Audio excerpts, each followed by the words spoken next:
الله أكبر الله أكبر الحمد لله رب العالمين والصلاة والسلام على سيدنا محمد وعلى آله وأصحابه أجمعين اللهم صل على ذات المحمدية واغفر لنا ما يكون وما قد كان.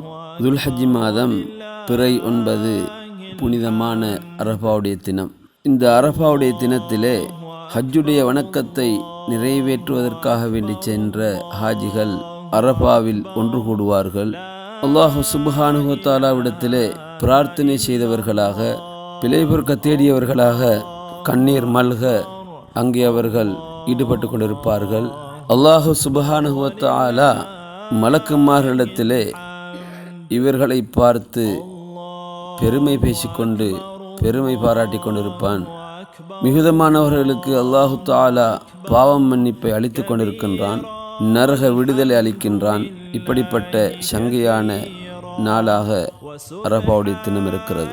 அன்றைய தினத்திலே ஹஜ்ஜுடைய வணக்கங்களில் ஈடுபட்டு கொண்டிருக்கக்கூடிய ஹாஜிகளை தவிர ஏனைய மனிதர்களுக்கு நோன்பு நோட்பது வலியுறுத்தப்பட்ட மிக முக்கியமான ஒரு சுன்னத்தாக இருக்கிறது.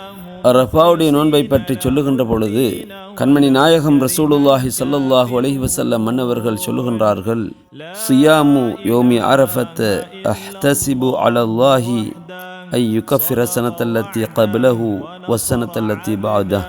அரஃபாவுடைய தினத்தில் நோன்பு நோட்பதாகிறது அதற்கு முன்னுண்டான வருடம், அதுக்கு பின்னால் வரக்கூடிய வருடம், 2 வருடங்களுடைய பாவங்களுக்கு குற்றப்பரிகாரமாக அது ஆகிவிடும் என்பதை அல்லாஹ்விடத்திலே நான் நாடுகிறேன், நம்புகிறேன் என்று கண்மணி நாயகம் ரசூலுல்லாஹி ஸல்லல்லாஹு அலைஹி வஸல்லம் அன்னவர்கள் சொல்கிறார்கள். அரஃபாவுடைய நோன்பை நோற்றால் அதுக்கு முன்னால் உண்டான வருடம், அதுக்கு பின்னால் வரக்கூடிய வருடம், 2 வருடங்களுடைய பாவங்களுக்கு குற்றப்பரிகாரமாக அது அமைகிறது என்றால் எவ்வளவு ஒரு பாக்கியமான ஒரு நோன்பாக அது இருக்கிறது என்பதை நாம் சிந்திக்க வேண்டும். அரஃபாவுடைய நாளிலே சங்கையான இந்த நோன்பை நோற்றுக்கொள்வதற்கு முயற்சி செய்து கொள்ள வேண்டும். அதே போன்று கண்மணி நாயகம் ரசூலுல்லாஹி ஸல்லல்லாஹு அலைஹி வஸல்லம் அன்னவர்கள் அரஃபாவுடைய நாளிலே கேட்கக்கூடிய துவா சிறந்த துவா என்பதாக சொல்லி இருக்கிறார்கள். துவாக்களை நாங்கள் அதிகமாக கேட்டுக்கொள்ள வேண்டும். அல்லாஹ்விடத்திலே பாவங்களுக்கு மன்னிப்பு தேடிக்கொள்ள வேண்டும், பாவ மன்னிப்பு கோரிக்கொள்ள வேண்டும், இஸ்திக்ஃபார்கள் செய்ய வேண்டும். அதே போன்று அரஃபா நாளிலே நாங்கள் ஓத வேண்டிய ஔராதுகள் இருக்கிறது. லா இலாஹ இல்லல்லாஹு வஹ்தஹு லா ஷரீக லஹ் லஹுல் முல்கு வலஹுல் ஹம்து வஹுவ அலா குல்லி ஷைஇன் கதீர் என்று 100 விடுத்தம். சூரத்துல் இஹ்லாஸ் அதாவது குல் ஹுவல்லாஹு அஹத் சூராவை 100 விடுத்தம். اللهم صل على سيدنا محمد كما صليت وسلمت على إبراهيم وعلى آل إبراهيم إنك حميد مجيد وعلينا معهم என்று 100 விடுத்தம். بسم الله ما شاء الله لا يسوق الخير إلا الله என்று 100 விடுத்தம். بسم الله ما شاء الله لا يصرف السوء إلا الله என்று 100 விடுத்தம்.